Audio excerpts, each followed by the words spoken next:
ಎಲ್ಲರಿಗೂ ನಮಸ್ಕಾರ.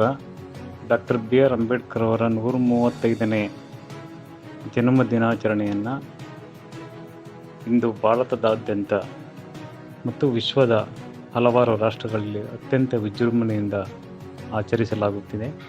ಮಾನವ ಹಕ್ಕುಗಳ ಹೋರಾಟಗಾರ, ಸಾಮಾಜಿಕ ಚಿಂತಕ, ರಾಜಕೀಯ ವಿಮರ್ಶಕ ಮತ್ತು ಸಂವಿಧಾನ ಕರ್ತೃ ಡಾಕ್ಟರ್ ಬಿ ಆರ್ ಅಂಬೇಡ್ಕರ್ ಅವರ ದೃಷ್ಟಿಕೋನ ಮತ್ತು ಬೌದ್ಧಿಕತೆಯ ಪರಿಶ್ರಮದಿಂದ ಮೂಡಿಬಂದಿರುವ ಜಗತ್ತಿನ ಅತಿ ದೊಡ್ಡ ಲಿಖಿತ ಸಂವಿಧಾನದ ಬಗ್ಗೆ ಮೌಲಿಕ ಚರ್ಚೆಗಳು ನಡೆಯಬೇಕೆ ವಿನಃ ಕುಹಕ ವ್ಯಂಗ್ಯ ಮಿಥ್ಯೆಗಳನ್ನು ಸೃಷ್ಟಿಸುವ ಪ್ರಕ್ರಿಯೆ ನಡೆಯುತ್ತಿರುವುದು ನಮಗೆ ನಾವೇ ಮಾಡಿಕೊಳ್ಳುತ್ತಿರುವ ಅವಮಾನ.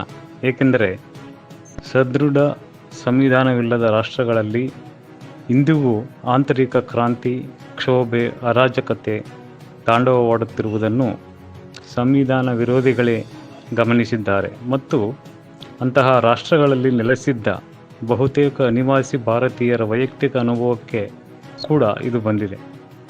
ಇಂದು ನೈಜ ರಾಷ್ಟ್ರೀಯತೆ ಮತ್ತು ನಕಲಿ ರಾಷ್ಟ್ರೀಯತೆ ನಡುವೆ ಆಂತರಿಕ ಯುದ್ಧ ಜರುಗುತ್ತಿದೆ.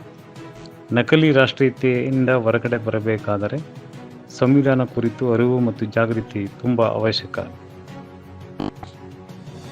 ರಾಷ್ಟ್ರೀಯತೆ ಎಂದರೆ ಭಾರತೀಯತೆ ಮತ್ತು ಭಾರತೀಯತೆ ಎಂದರೆ ಸಹಿಷ್ಣುತೆ ಎನ್ನುವ ಬೋಧನೆ ಮಕ್ಕಳ ಹಂತದಿಂದಲೇ ಆರಂಭವಾಗಬೇಕು.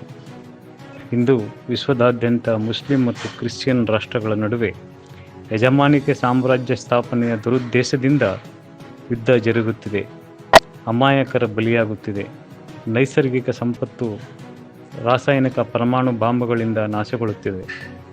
ಇಂದು ಜಗತ್ತಿನಾದ್ಯಂತ ಧರ್ಮದ ಅಫೀಮು ಮತ್ತು ಜಾತಿಯ ಮೇಲು ಕೀಳಿನ ವ್ಯಸನದಲ್ಲಿ, ಗಲಭೆ, ಅವಮಾನ, ಕೊಲೆ, ಸುಲಿಗೆಯಂಥ ದುಶ್ಚಟಗಳಲ್ಲಿ ಅಮೂಲ್ಯವಾದ ಬದುಕನ್ನು ಜನರು ವಿನಾಶ ಮಾಡಿಕೊಳ್ಳುತ್ತಿರುವುದು ಆತಂಕಕಾರಿಯಾಗಿದೆ. ಇಂತಹ ಸಂದರ್ಭದಲ್ಲಿ ಬಾಬಾ ಸಾಹೇಬರ ಚಿಂತನೆಗಳು ಮತ್ತು ಅವರ ಮೌಲಿಕ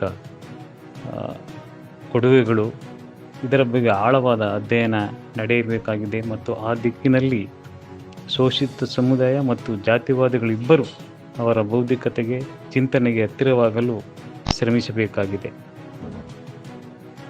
ಆ ದಿಕ್ಕಿನಲ್ಲಿ ಚಲಿಸಿದಾಗ ಮಾತ್ರ ಅಂಬೇಡ್ಕರ್ ಅವರ ಆಶಯಗಳು ಈಡೇರಲಿಕ್ಕೆ ಸಾಧ್ಯ.